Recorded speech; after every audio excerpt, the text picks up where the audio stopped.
good segment about the Pacers. We're going to move on and we're going to talk about college basketball, the Final Four. This year's Final Four was a picture-perfect representation of the beauty of sports.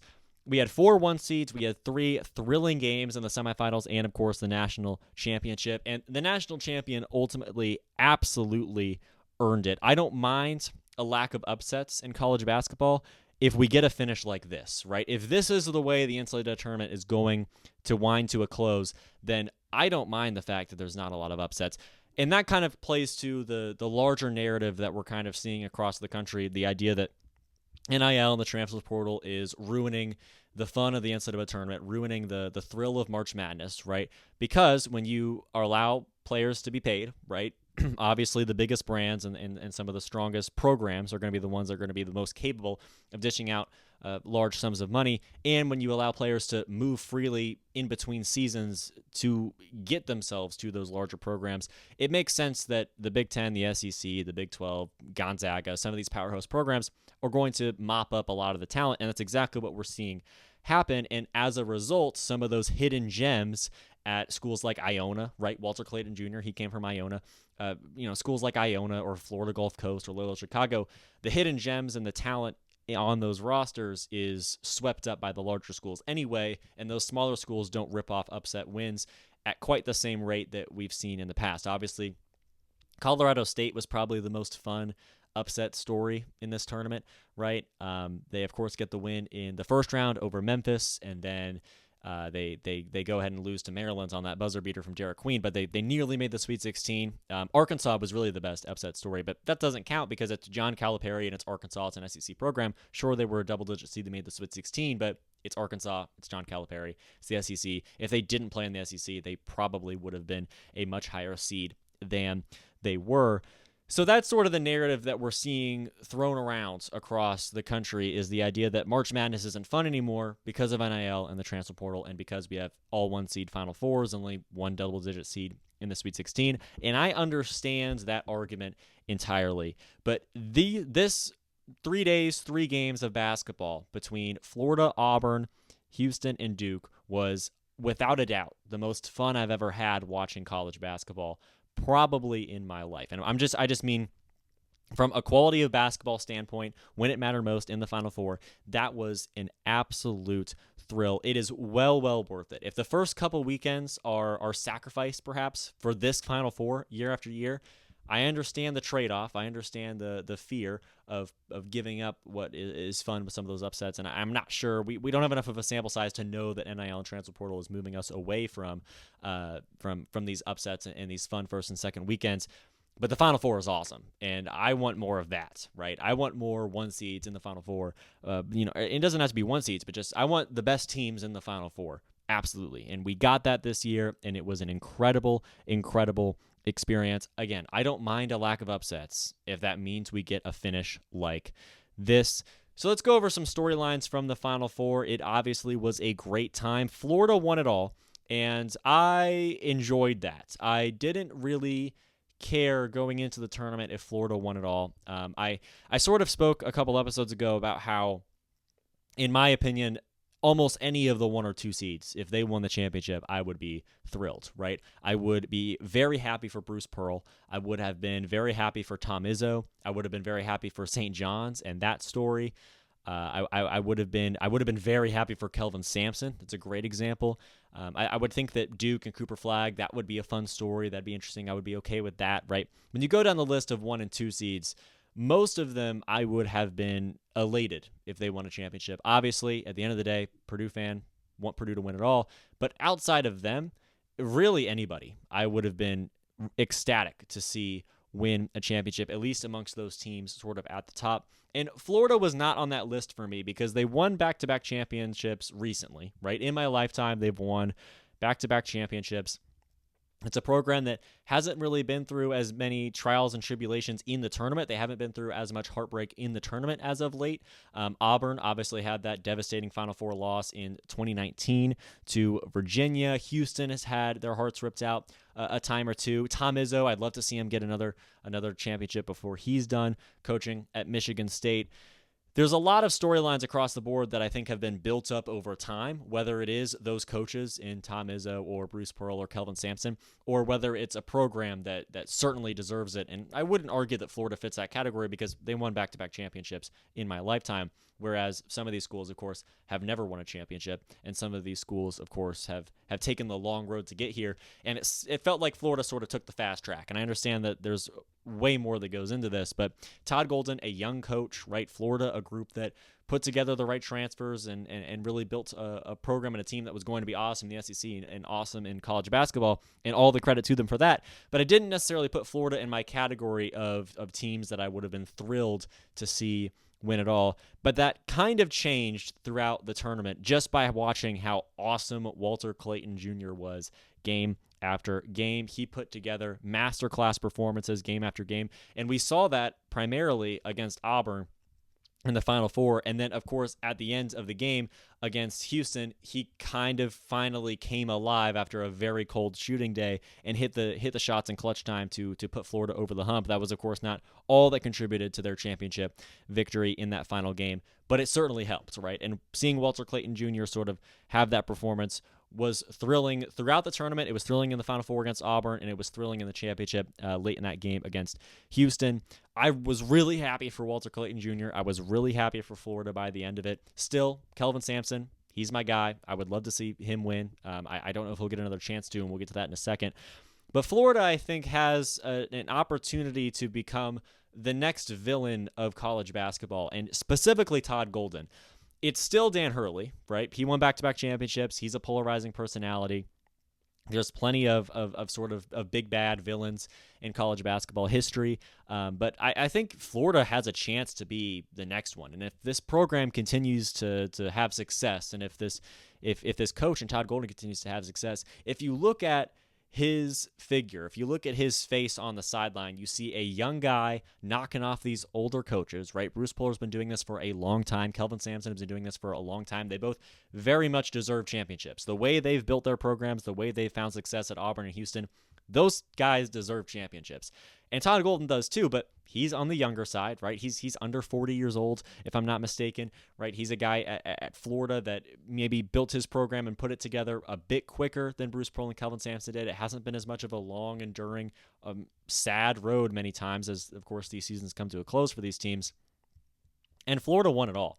And Todd Golden won them all. And you see his body language, his cold face, his young self on the sideline winning championships over older coaches that potentially deserve it more. And I think that contributes to the idea that he could be the next villain in college basketball. If Florida continues to be successful, if UConn's reign is over, right, and it may not be, they could bounce back, absolutely. But if UConn's fallen by the wayside a bit, and so is Dan Hurley along with it, Todd Golden could be the next one. And that, personally, I think would be amazing for college basketball. College basketball is sort of known to be about, in my opinion, the faces of college sports are the coaches rather than the players, because the roster turnover is so much more consistent, right? In the NFL, you could have Tom Brady lead the Patriots and be the face of the Patriots for many, many years. Aaron Rodgers with the Packers, Peyton Manning, right, with the Colts or the Broncos.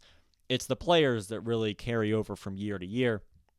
Whereas in college, especially in this era where players are bouncing around everywhere, when you look at the figurehead, the face of a program, and the faces of the sport, you look at the head coaches, right? Bruce Pearl is Auburn, right? Johni Broome obviously represents Auburn in his own way, but Bruce Pearl is such an overarching figure with Auburn, where when you think of Auburn basketball, you think Bruce Pearl instantly. If you think Packers football, you think Jordan Love, right? It's a different world in college, where I would say that the coaches are sort of the primary narrative drivers and the primary composition of the storylines. It has to do with the coaches. So Todd Golden being a villainous coach that just won a championship at Florida, that's potentially going to reload and continue to succeed in the SEC the next season, that would be awesome for college basketball. The same way I think that Dan Hurley and his polarizing personality, I think it's awesome for college basketball. I think some of these older, more experienced coaches that are looking for one more championship or their first championship, Bruce Pearl, Kelvin Sampson, Tom Izzo, I think it's great for college basketball. I think that the quality of coaching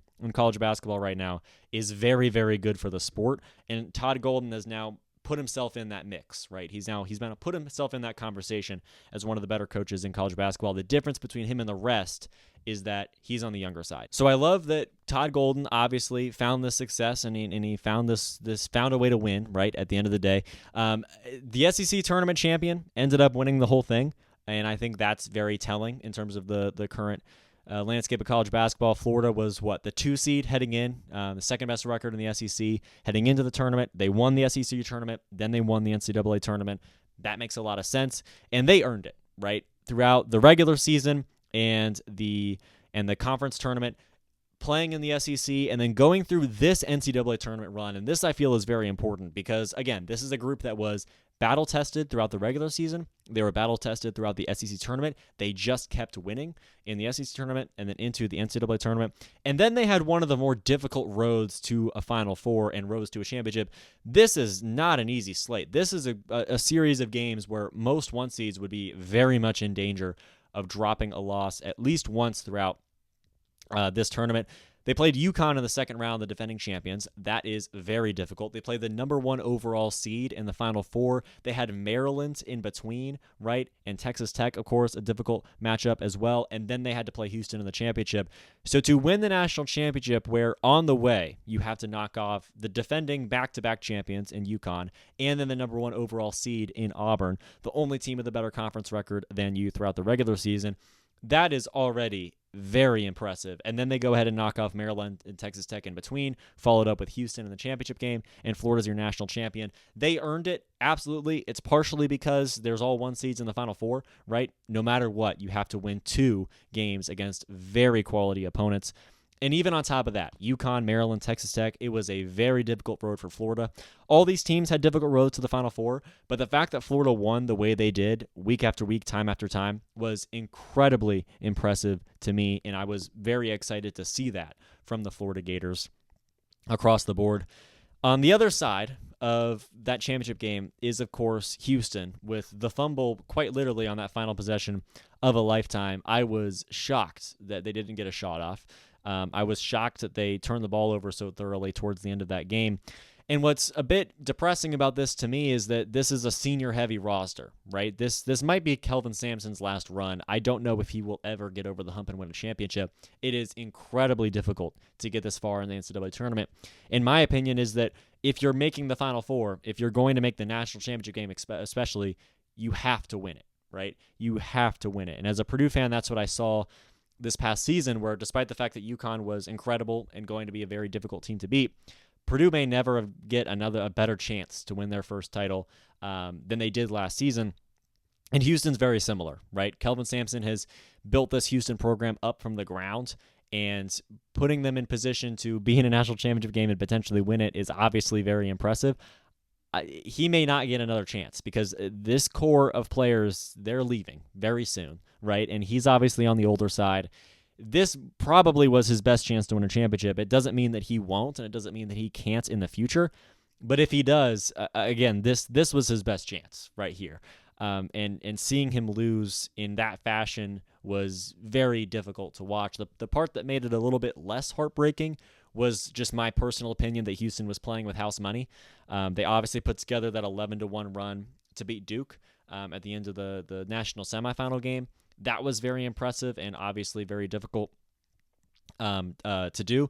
And obviously credit goes to Houston, but I didn't feel like Houston was going to be in the championship game for most of that game, right? I didn't think they were winning for the majority of that game. And so when they did, it felt a bit surreal, and it felt like Houston shouldn't really be here. And that was also parlayed by the fact that getting past Purdue in the Sweet 16 was a little bit tricky, right? Buzzer beater at the end. Houston was tested throughout the tournament. They were put on the ropes multiple times, especially in that Duke game, of course. They pulled out the victory and then sold the victory back away to Florida to win the championship, and that obviously is devastating. But it felt like Houston was playing with house money. As much as I love their style of play on defense and as much as I love LJ Cryer, it felt like they were playing with house money, and it would have, even though it wouldn't be a Mickey Mouse championship, it would have felt like a Mickey Mouse championship at the end of it, at least to me. So Houston, I don't know if Kelvin Sampson will ever actually get over the hump, and that is a really fascinating storyline to watch over the next few years because I absolutely believe that he deserves it. Auburn is a similar story. Will Bruce Pearl ever win it all? Will he ever get over the hump? I think that his program is more built to last than Houston's is in the short-term future. But Auburn, man, if they never get it done, that would be depressing. They've made the Final Four twice in the last 6 years, lost in the Final Four both times in very close games at the end of it. Of course, lost to Virginia and Kyle Guy. Now the loss to Walter Clayton Jr. and Florida, and then Duke. Just a terrifying, horrifying way to end the season, a terrifying, horrifying way for Cooper Flagg to end potentially his college career. If it ends here, it's marred by despair, and the question of whether or not they would have beaten Florida popped into my head right away. When I saw the way Houston handled the last couple minutes of that game, the thought of, again, what would have happened if this was Duke? If Walter Clayton Jr. is that cold shooting the ball throughout the first half and most of the second, I don't know if there's a world where Duke doesn't manage to triumph over the Gators. I still think Florida obviously deserved a championship because they won it. I think that Florida would have had a great chance, even in the front court, at battling Cooper Flagg. But Duke, man, if they don't blow that lead at the end of that game against Houston, I think Duke absolutely has a chance to be a national champion. And we're having a completely different conversation about John Shire. We're having a completely different conversation about Cooper Flagg. We're having a totally different conversation about Walter Clayton Jr. and Todd Golden in Florida, right? Kelvin Sampson even. It's a totally different storyline if Duke doesn't blow that lead. And there's a lot of outcomes in the world where Duke doesn't blow that lead. They probably would have beaten Florida. Their inexperience really shined through, but the difficulty with Duke is their inexperience shined through in that Final Four game in crunch time there, but they don't really have time to wait to get older, right? Con Knippel's going to the NBA, more than likely. Cooper Flagg also more than likely going to the NBA. It's a different team next year, right? So it's not like they have this experience to bounce back from because most of these key players, they're leaving by the time we get to next season, which obviously is within their own right. But it's a difficult situation for Duke where they had a great team. They may not have a better team. They may not have a better player on this team for many years in the future as Cooper Flagg hits the NBA. But this Duke team losing felt like the Zion team losing, where you know you have the number one pick in the draft on your team. You know you have a great supporting cast around them, and they just couldn't get over the hump and get it done, right? At the end of the day, despite great recruiting classes, despite a great roster, great coaching staff, right? They just couldn't, at the end of the day, win the championship. And I think the Duke championship drought is a very fascinating storyline as well because they couldn't do it with Zion, and they couldn't do it with Cooper Flagg. Cooper Flagg's probably gone. Who's the next star player on Duke that we probably don't even know the name of that's going to lead them to a championship? I really don't know, right? It's been a while for Duke, and this was probably their best chance to win it all. Obviously they didn't, and that's devastating. But across the board, right? This Final Four gave us everything. It gave us NBA talent. It gave us great shooting. It gave us great defense. It gave us come-from-behind victories, right? Games that went down to the wire. This is what happens when the cream rises to the top, and I find that absolutely thrilling. I could not be happier about it. Duke, Houston, Auburn, and Florida, they gave us a masterclass Final Four. Florida won it all. Of course, props to them. I had a great time, and if this is what the NCAA tournament is going to look like in the final couple days of it, moving through the future years, I feel fantastic, and I cannot wait to see what's next season.